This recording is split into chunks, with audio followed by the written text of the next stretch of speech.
নমস্কার সকলকে। আমি পায়েল। আমি ভালো আছি, আশা করছি আপনারাও সকলে ভালো আছেন। গত ২৭শে মে ছিল আমার শ্বশুরমশায়ের এবছরে ৩ বছরের মৃত্যুবার্ষিকী। দেখতে দেখতে বাবা চলে যাওয়ার ৩টি বছর পার হয়েই গেল। আজও মনে হয় এই তো সেদিনকার ঘটনা। হঠাৎ করেই বাবা সকালের দিকটা অসুস্থ হলো, আর বিকেল ৪:৫৯ বাবা তার শেষ নিঃশ্বাস ত্যাগ করে আমাদেরকে একলা করে দিয়ে চলে গেলেন পরপারে।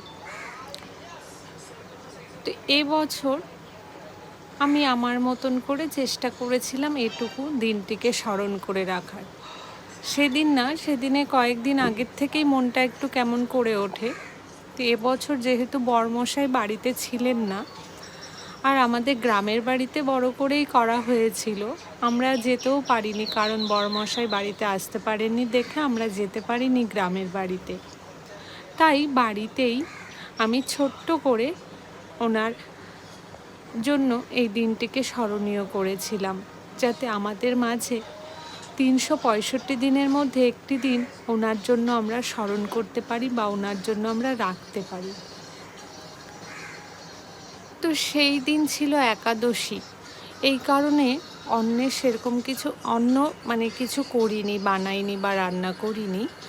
আশেপাশের কয়েকজন বাচ্চাকে এই লুচি সুজি এই ধরনের গিয়ে খাবার দিয়েছিলাম। আর সেদিনটা আমাদের পরিবারের কারোরই মানসিক অবস্থা অতটা ভালো থাকে না। এই যে দেখতেই পাচ্ছেন, সব বাচ্চারা বসেছে। পরে আরও কয়েকজন এসেছিল, তাদের আমি ভিডিও নেইনি। তো এখানে রান্নাটা পুরোটাই আমার মা করেছিলেন।